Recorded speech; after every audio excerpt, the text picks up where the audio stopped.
जैसा कि last episode में हमने देखा कि हाओ शैन को अपने पापा की सच्चाई पता चल गई है और पूरा परिवार रीयूनाइट हो गया है। लेकिन तभी वो एक आवाज सुनते हैं। ये आवाज कई सारे डेमन स्टॉक की है जिन्होंने उनके गांव पर हमला कर दिया है। अब जिन्यू तुरंत हाओ शैन को वहां हमले वाली जगह पर ले जाने लगता है। वो दोनों उड़कर वहां जाते हैं और वहां डॉग्स हर जगह तबाही मचा रहे हैं। ये डेमन डॉग्स हैं और ये लूटपाट के साथ इंसानों को भी मार रहे हैं। ये बहुत ज्यादा शक्तिशाली हैं। वो हर एक घर लूट रहे हैं और जो उनसे होशियारी दिखा रहा है उनको मार रहे हैं। अब उनका आतंक बढ़ ही रहा होता है कि तभी वहां टेम्पल का नाइट अपने स्टूडेंट्स के साथ आ जाता है और अपने स्टूडेंट्स को उनकी कसम याद दिलाता है। उन सभी को इंसानियत की रक्षा के लिए डेमन्स को मारना है और वो सभी अब डेमन स्टॉक को मारने के लिए अपनी अपनी तलवार निकाल लेती हैं। अब डेमन डॉग्स और उनमें लड़ाई होने लगती है, जिसमें पहले तो बच्चे कमजोर पड़ रहे होते हैं, लेकिन मास्टर उन्हें अपनी एनर्जी देता है जिससे बच्चे डॉग्स को मारने में सक्षम होने लगते हैं और वो कई सारे डेमन डॉग्स को मार देते हैं। लेकिन डॉग्स का लीड बहुत ज्यादा स्ट्रॉन्ग था और उसे कोई भी नहीं मार पा रहा था। उसने जियान को भी पकड़ लिया था, लेकिन टीचर ने कैसे न कैसे करके उसे बचा लिया। लेकिन अब वो खुद टीचर पर भारी पड़ने लगा है। टीचर और डेमन गॉड में बहुत आइकॉनिक लेवल की फाइट हो रही थी, लेकिन अंत में जब टीचर हार जाते हैं तो डेमन उन्हें मारने के लिए आगे आने लगते हैं और वो उन्हें मारने ही वाला होता है कि तभी ऊपर से हाओ शैन का क्रॉस किलर स्लैश आ जाता है जो लीडर को दूर फेंक डालता है।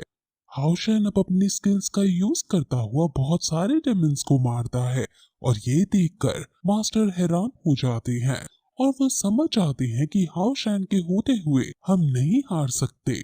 अब वो सभी डेमन डॉग्स को मार ही रहे होते हैं कि तभी वुल्फ गॉड जो कि वहीं मौजूद था वो अपनी शक्तियों का इस्तेमाल करने लगता है और वो अपनी एनर्जी इन पर छोड़ने लगता है। ये सभी लोग मरने ही वाले होते हैं कि तभी वहां जिन्यू आ जाता है जो उसकी एनर्जी को तोड़ता हुआ वुल्फ गॉड के पास जाने लगता है और वो वुल्फ गॉड की बॉडी के ऊपर जाकर उसको अपनी तलवार से बीच में से चीर डालता है। ये देखकर सभी बहुत ज्यादा खुश होते हैं और अब टीचर वहां खड़े डेमन डॉग्स को वहां से जाने को कहती हैं और जब डेमन डॉग्स वहां से नहीं जाते तो सभी उस पर हमला करने के लिए आगे बढ़ने लगते हैं। लेकिन इससे पहले कि वो लोग आगे बढ़े वहां एक बहुत ताकतवर वुल्फ जो वुल्फ का सरदार है वो पीछे से आकर टीचर को बीच में से फाड़ डालता है और टीचर की वहीं मृत्यु हो जाती है। इस वुल्फ का नाम लॉर्ड शैन है।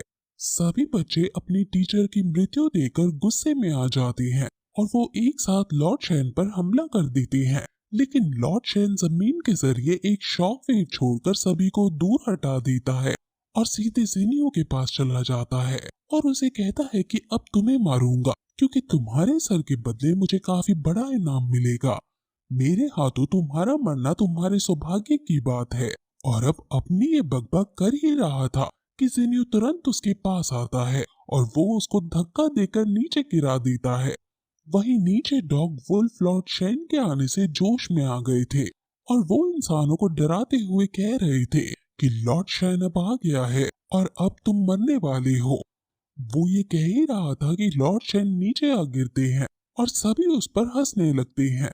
जिन्यू सीधे टीचर के पास जाकर उन्हें हेड करने की कोशिश करते हैं, लेकिन लॉर्ड शैन फिर से जिन्यू पर हमला कर देते हैं और उन दोनों के बीच अब फाइट होने लगती है। लॉर्ड शैन कहता है कि मैं तुम्हें टुकड़ों में काट डालूंगा। उन दोनों के बीच अब फाइट होती है जिसमें पहले तो जिन्यू वहां से दूर भागने की कोशिश करता है और थोड़ा दूर जाने पर वो अपनी स्किल्स का यूज करके वहां एक केज बना देता है और उस केज के अंदर खुद को और लॉर्ड शैन को फंसा देता है। उसने ये इसलिए किया था ताकि किसी और की अब जान ना जा सके। इस केज का नाम इविल स्वॉर्ड है। लॉर्ड शैन इस केज को देखकर और खुश हो जाता है और कहता है कि अब तुम्हें भागने का मौका नहीं मिलेगा और तुमने अपनी ही कब्र खोद दी है। जिन्यू अपनी तलवार को वापस रखता है और लॉर्ड शैन उसको देखकर हंसकर कहता है कि क्या तुम हार मान रहे हो। और फिर यही एपिसोड इस तरह खत्म हो जाता है।